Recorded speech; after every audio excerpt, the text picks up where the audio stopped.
Le 13h, Ophélie Fontana. Bienvenue à vous. À la une de l'actualité, les écoles secondaires doivent se mettre au cours à distance dès mercredi. Un nouveau rapport d'experts a précipité cette décision. Il reste 48 heures pour s'organiser. On en parlera avec Caroline Désir, la ministre de l'Éducation. Sur les 10 communes les plus touchées par le coronavirus en Belgique, 9 se situent en province de Liège. Nous serons en direct à Ouem avec Marie Bourguignon. À Bruxelles, sortez masqués. C'est à nouveau obligatoire depuis ce lundi. D'autres mesures entrent aussi en vigueur. Quitter la Belgique, ils sont nombreux à le faire, les étudiants étrangers, mais aussi ces Belges qui ont une résidence secondaire. Reportage à l'aéroport de Charleroi dans un instant. Et puis petit tour à bord d'un taxi version solidaire à Franelet-en-Vin, une manière de pallier les problèmes de mobilité de certains citoyens.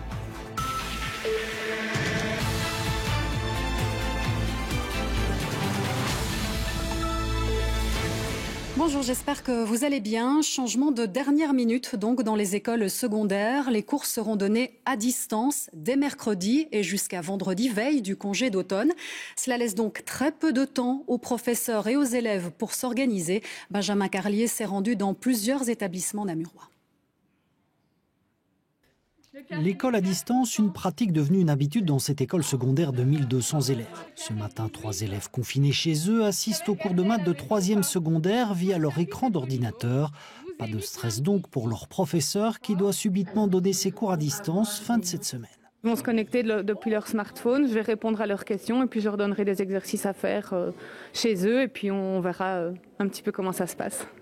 Si les élèves jonglent désormais avec tous ces outils informatiques pour les devoirs, les cours en direct ou encore les tutoriels, ce n'est pas pour cela que c'est toujours facile de s'organiser pour travailler depuis la maison, comme c'est le cas pour Cleida, 14 ans. Nous avons un ordinateur, mais celui-ci permet de travailler toute la famille et donc nous ne pouvons pas nous partager le travail facilement puisque nous sommes plusieurs à l'utiliser. Heureusement, cette école investit depuis de nombreuses années dans des outils informatiques. Elle est donc à la pointe et pourra aider profs et élèves pour travailler sereinement. Voilà, donc c'est le genre d'iPad qui sont à disposition et protégés. Et les élèves savent, s'ils sont en difficulté, que nous pourrons leur mettre à disposition de la même manière que pour les enseignants. Certains enseignants n'ont peut-être pas toutes les ressources numériques à domicile. Et c'est notre rôle de leur donner les meilleures ressources. Dans cette école qui forme au métier de boucher, il sera nettement plus difficile d'organiser les cours à distance, car leur formation est surtout pratique.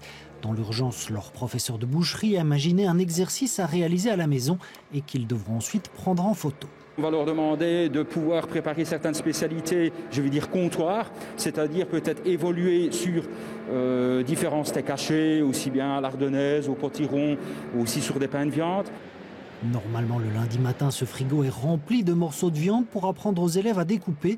Mais il a fallu tout décommander en urgence pour éviter de se retrouver avec trop de marchandises sur le dos. J'ai contacté directement tous nos prêteurs, tous nos bouchers pour pouvoir stopper les livraisons parce qu'on n'allait pas savoir assumer. Ce qui a surpris les deux écoles, c'est surtout l'annonce tardive de cette fermeture. Les directions ont appris la nouvelle hier soir en regardant la télé. Ils s'étonnent ce matin de ne pas encore avoir reçu d'annonce officielle à ce sujet. Et la ministre de l'Éducation, Fédération Wallonie-Bruxelles, est notre invitée. Bonjour Caroline Désir. Alors c'est un rapport d'évaluation du Céléval qui a entraîné cette décision inattendue. Est-ce qu'il y a un point en particulier qui a justifié ce changement de cap ?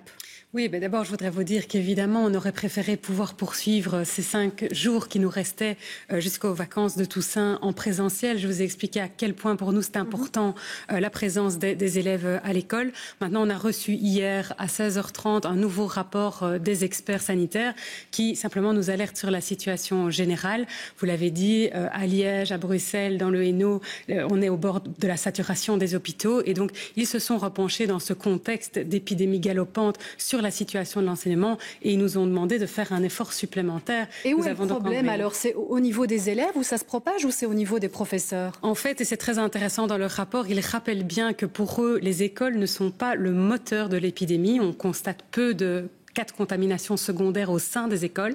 Mais par contre, ils disent qu'à ce niveau de l'épidémie, on est dans un tel niveau qu'en fait, les écoles sont elles-mêmes victimes de l'épidémie. Et on le voit évidemment avec le nombre d'enseignants qui sont mis en quarantaine, le nombre d'élèves qui sont mis en quarantaine. L'école, évidemment, est le réceptacle de tout ça et subit tout ça. Et donc, ça pose des problèmes d'organisation qui sont immenses.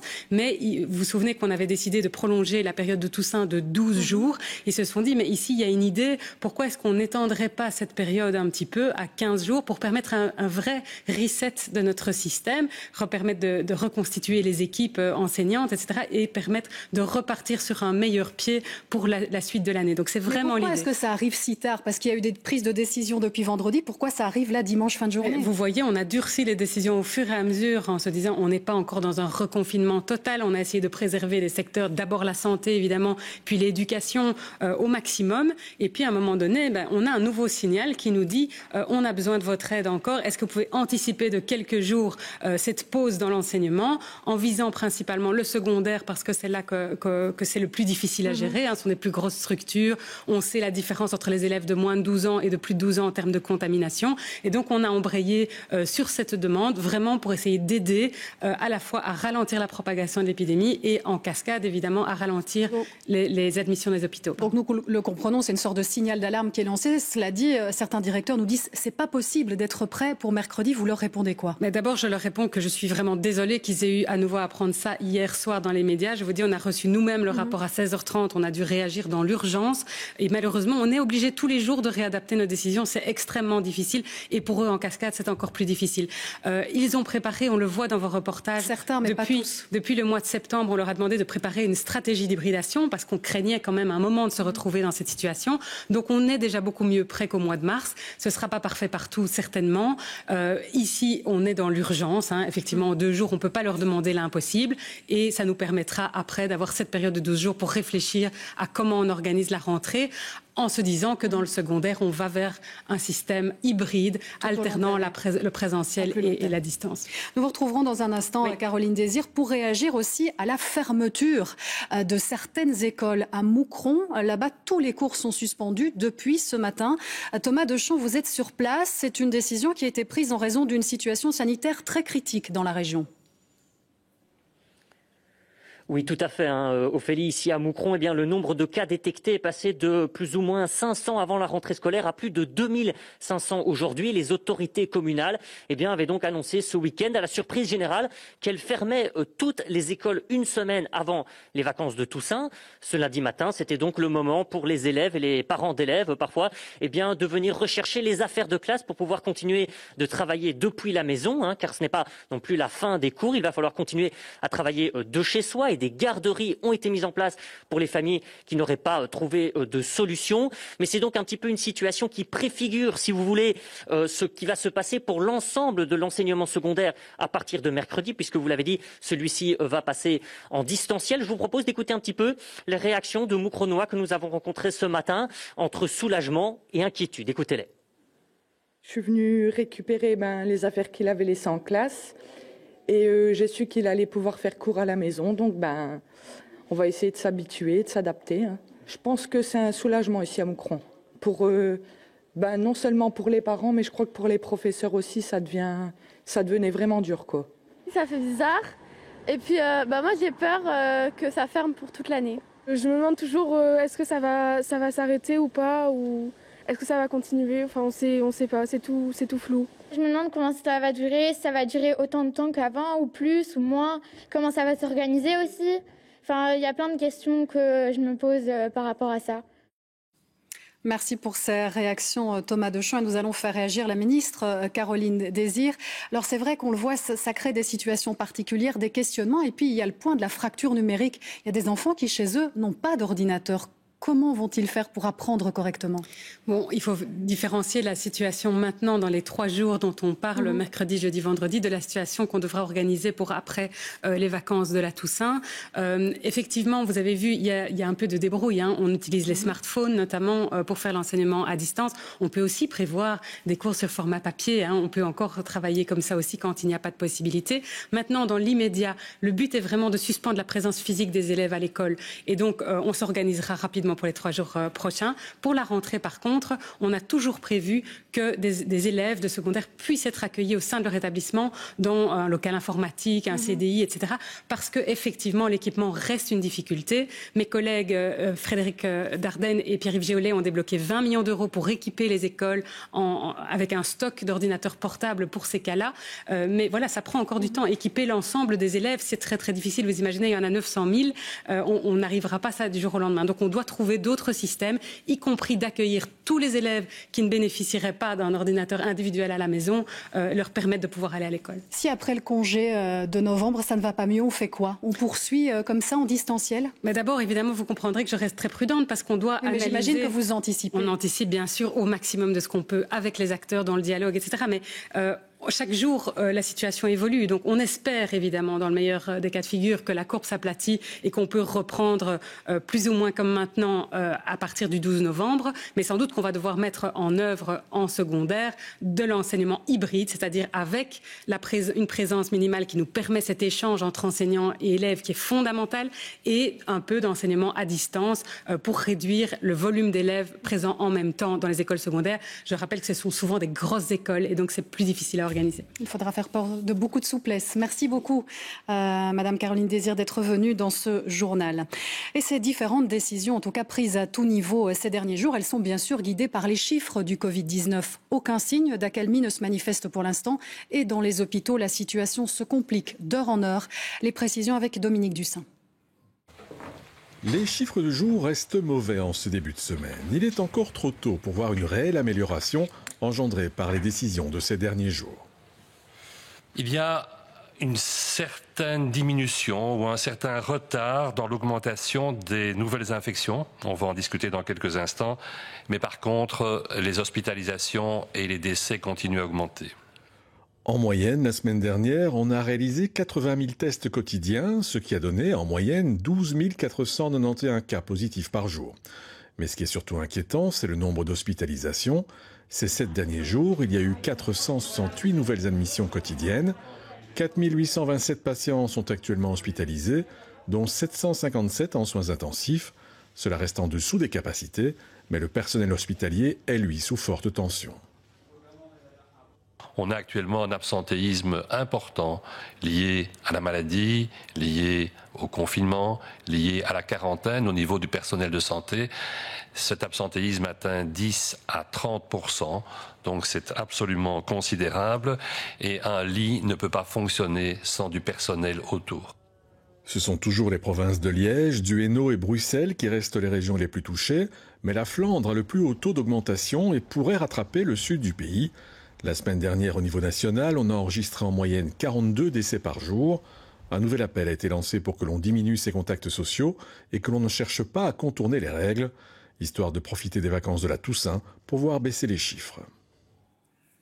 Et Yves Copiter est avec nous en plateau pour nous éclairer sur ces derniers chiffres. Alors c'est vraiment au niveau des hospitalisations que ça vous inquiète le plus, que ça nous inquiète le plus. Tout à fait. Donc il y a vraiment urgence de reprendre le contrôle sur cette épidémie. Ça passe par des mesures efficaces dans la population pour diminuer les transmissions dans la population. Et donc là, les mesures ont été prises. On espère qu'entre le 1er et le 15 novembre, les mesures vont stabiliser les transmissions. Et puis il faudra encore attendre après 10 jours pour que ça se marque au niveau des hospitalisations. Vous imaginez bien qu'entre aujourd'hui et le 15 novembre, les hospitalisations vont augmenter et donc le besoin en lit hôpital Covid-19 va dépasser les besoins de la première vague. Donc il y aura d'office une saturation avant l'effet des mesures. Oui, il suffit simplement de calculer en fonction de la progression actuellement et donc on sera à un minimum 20 à 30% de lits supplémentaires par rapport à la première vague nécessaire. Et donc là, il faut trouver des solutions très rapidement. Là... Justement, est-ce qu'il y a d'autres solutions vu que les mesures, on ne pourra pas aller plus vite? Voilà. Est-ce qu'il y a d'autres solutions d'après vous à chercher? À quel niveau?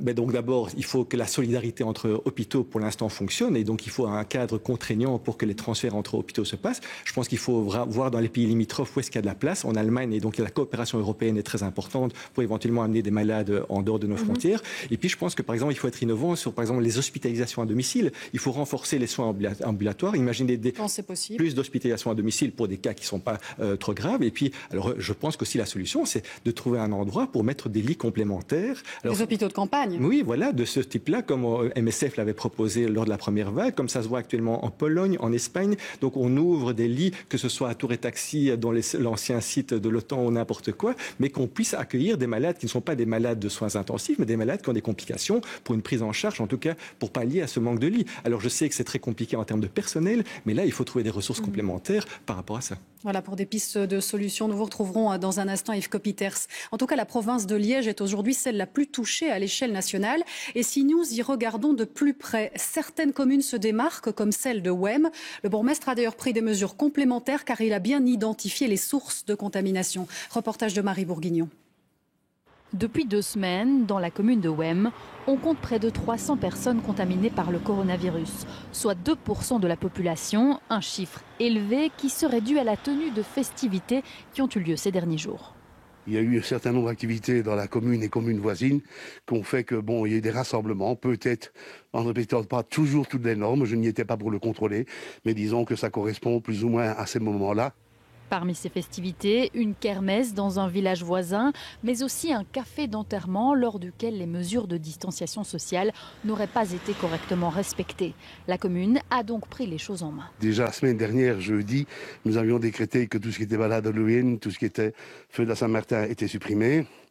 Lundi, la semaine passée, on s'est directement vu aussi, on a pris toutes les mesures d'arrêter les entraînements sportifs aux moins de 12 ans, sauf les moins de 12 ans.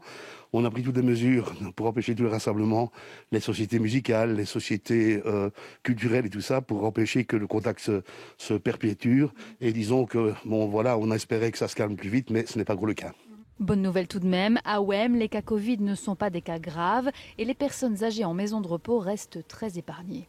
Donc c'est vrai qu'on a été assez dur dans nos mesures pour les préserver au maximum. Donc les retours en famille, malheureusement, pour nos résidents n'ont pas encore eu lieu depuis le tout début de la crise. Donc là, c'est très dur, je peux comprendre. Mais on a été touchés beaucoup plus tard que les autres maisons de repos dans la première crise. Donc on a vraiment reculé le déconfinement au maximum. Depuis le début de la crise, seuls 2 résidents de la maison de repos de Wem ont été touchés par l'épidémie. Et Marie Bourguignon, vous êtes toujours à Wem, qui fait donc partie des 10 communes les plus touchées par le coronavirus. En fait, 9 communes sur 10 se situent en province de Liège. Oui, et à la première place de ce triste top 10, on retrouve la commune de Butchenbach. Là-bas, près de 6% des habitants sont actuellement positifs au coronavirus. Après Butchenbach, il y a Thimister-Clermont. Alors à Thimister, on ne sait pas trop pourquoi ces chiffres sont élevés, puisqu'il n'y a pas eu de fête ou de kermesse. Mais on pense à des clusters familiaux, notamment à des étudiants rentrés de séjour en côte dans leur famille. Et puis il y a aussi le village de Herve, avec plus de 700 cas Covid actuellement. Alors à Herve, il s'agirait de clusters dans les écoles secondaires. Les écoles secondaires ont d'ailleurs été fermées lundi dernier. Et puis ce mercredi, ça sera au tour des écoles primaires qui vont également être fermées. Alors on le voit, en province de Liège, il n'y a pas une seule source de contamination, mais des foyers multiples. Merci d'avoir fait le point, Marie Bourguignon. À Bruxelles, la situation est toujours préoccupante également. La région a d'ailleurs pris des mesures supplémentaires plus strictes et qui sont entrées en application dès aujourd'hui, comme le port du masque ou encore la fermeture des salles de sport. Illustration avec Éric Bévert. Le masque obligatoire partout dans l'espace public, la mesure est plutôt bien acceptée par les Bruxellois. Mais on devine de la lassitude. Je le porte toujours systématiquement dès que je sors de la maison. Vous n'avez pas attendu qu'on vous oblige? Non, pas du tout. Je suis conscient que cette pandémie est grave et voilà. Moi, je vais à l'école maintenant et rester avec lui toute la journée, franchement, ça donne chaud, on transpire et tout. Du coup, c'est pas agréable. On fait avec. Quand il y a une petite pause, on veut respirer un petit peu, on va dans un coin là où il n'y a personne, on enlève un peu, on souffle et voilà, on reprend. Tout le monde n'est pourtant pas convaincu de l'utilité de le porter partout et tout le temps. Comme ça, là, maintenant, non, par exemple. Je vais à mon travail, je vois pas ce que ça va apporter si je croise personne sur ma route. Une exception au masque obligatoire quand on fait du sport au parc, par exemple. Mais en club ou en salle, c'est fini. Moi, je joue au tennis tous les semaines, mais voilà, à partir de hier, c'est fini. Donc, je dois trouver autre chose. Et pour la santé mentale, c'est important. Moi, je suis assez d'accord avec lui. Moi, c'était plutôt la piscine et le fitness. Et puis, il va falloir trouver autre chose. Et puis, pour les enfants aussi. Et ça, c'est toujours un peu compliqué. Les salles de sport et de fitness bruxelloises étant fermées, certains se rabattent sur celle de la périphérie flamande, qui, elle, reste ouverte. D'habitude, je vais sur Bruxelles pour m'entraîner, mais j'ai été obligé de changer mes habitudes parce qu'on n'a pas le choix malheureusement. Si on veut continuer à faire notre passion et pouvoir souffler, réfléchir un peu à autre chose qu'à la maladie, ça nous fait du bien. Charlotte aussi est ravie. Son studio de pilates, situé aux portes de Bruxelles, va sans doute attirer de nouveaux clients. Ça peut sembler absurde, mais c'est un fait. Et je pense qu'à un moment, il faut une frontière et il y a des règles différentes. Après, c'est absurde, on est dans le même pays, c'est triste. Je suis triste pour mes collègues. Mais voilà, moi, pour le moment, c'est ouvert, donc j'ai de la chance. Mais la chance risque de tourner court. Les bourgmestres de la périphérie réclament que tout le Brabant flamand s'aligne au plus vite sur les mesures bruxelloises. Effectivement, les bourgmestres de la périphérie bruxelloise vont d'ailleurs se retrouver cet après-midi. Ils demandent au gouverneur de prendre les mesures identiques à celles de la capitale. Alors Yves Copiters, nous le voyons, on a des mesures nationales, régionales, parfois locales, comme à Liège. Est-ce que cette stratégie a du sens? C'est celle-là qui paye? Alors, je pense qu'elle a du sens, parce que les mesures, le niveau de l'épidémie est différent d'un endroit à l'autre. Donc des mesures de confinement différencié géographique a tout son sens. Et donc la région bruxelloise, c'est 19 communes, donc c'est facile à circonscrire et donc à comprendre de quelle zone on parle. On pourrait faire la même chose à l'échelle d'une province, comme vous le dites, province de Liège, ou à l'échelle d'une ville de Charleroi. Mais regardez, il y a quand même des aberrations. Quand on voit certains vont passer la frontière linguistique pour aller dans une salle de sport. Donc oui, il y a quand même des limites. Donc ce serait triste que l'aberration entraîne plus de transmission à cause de ce flux de personnes dans des salles de sport ailleurs. Donc oui, ça c'est des aberrations. Malheureusement, l'épidémie va rattraper tout ça. Et donc il y a un moment donné où ça va s'harmoniser. Mais je pense qu'à ce stade-ci, je pense qu'on peut croire à ces mesures efficaces, localisées, et que les gens comprennent bien sûr qu'ils doivent rester dans ces mesures. Oui, l'adhésion citoyenne, c'est la clé toujours. Parce qu'ils sont liés à cet endroit de résidence. Ils doivent jouer le jeu, je dirais, des mesures liées à leur lieu de résidence, et c'est très important. Et l'adhésion, c'est la clé de la suite. Et il faut vraiment aussi une adhésion chez les plus de 65 ans, les personnes à risque.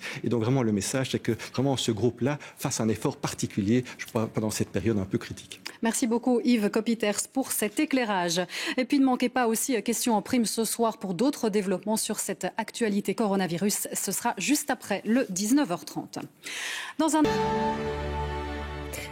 Bonjour à tous. On peut parler d'une annonce surprise. Hier soir, la ministre de l'Éducation en Fédération Wallonie-Bruxelles, Caroline Désir, a décidé que l'enseignement en secondaire se fera à distance à partir de mercredi et jusqu'à vendredi, donc juste avant le congé de Toussaint. Le but, réduire les rassemblements, les contacts afin de tenter d'endiguer l'épidémie de coronavirus. Décision prise en fait sur base d'un rapport du Céléval, ce groupe d'experts qui conseille le gouvernement fédéral. Un rapport dont la ministre de l'Enseignement a pris connaissance hier. Dans le secondaire, les élèves seront donc en cours à distance dès mercredi et le congé de Toussaint, je vous le rappelle, prolongé jusqu'au 11 novembre. Une rencontre entre la ministre Désir et les acteurs de l'enseignement est prévue aujourd'hui pour déterminer des modalités plus précises. À Bruxelles, c'est ce soir qu'entre en vigueur le couvre-feu élargi, comme en Wallonie depuis ce week-end, depuis 22h à 6h du matin. Le port du masque est à nouveau également obligatoire partout dans la capitale. Cinéma, théâtre, musée, salles de sport et piscines sont fermés pour un mois au moins. Et puis comme en Wallonie, à Bruxelles, le télétravail est obligatoire et des contrôles sont prévus. Cette semaine pourrait bien être celle où le point de saturation est atteint dans les hôpitaux. Il y a actuellement plus de 4800 personnes hospitalisées, dont plus de 750 en soins intensifs. À Liège, par exemple, l'une des villes et provinces les plus touchées, les hôpitaux redoutent de devoir afficher complet cette semaine et de devoir opérer un tri entre les patients. Des dizaines de milliers de personnes dans les rues à Santiago, au Chili, des Chiliens qui font la fête suite à la victoire du oui lors d'un référendum. Oui au changement de constitution. Les Chiliens, en effet, ne veulent plus du texte hérité de l'ère Pinochet. L'actuelle constitution est vieille de plus de 40 ans. Et puis un mot de football. Il reste un match à jouer dans le cadre de la 10e journée du championnat. Ce sera ce soir et c'est la Gantoise qui reçoit Genk. 3 rencontres ont été reportées à une date ultérieure en raison du coronavirus. Hier, je vous rappelle que le Standard a été battu à Saint-Tron 2-0. Voilà qui marque la fin de ces infos. Merci d'être à notre écoute.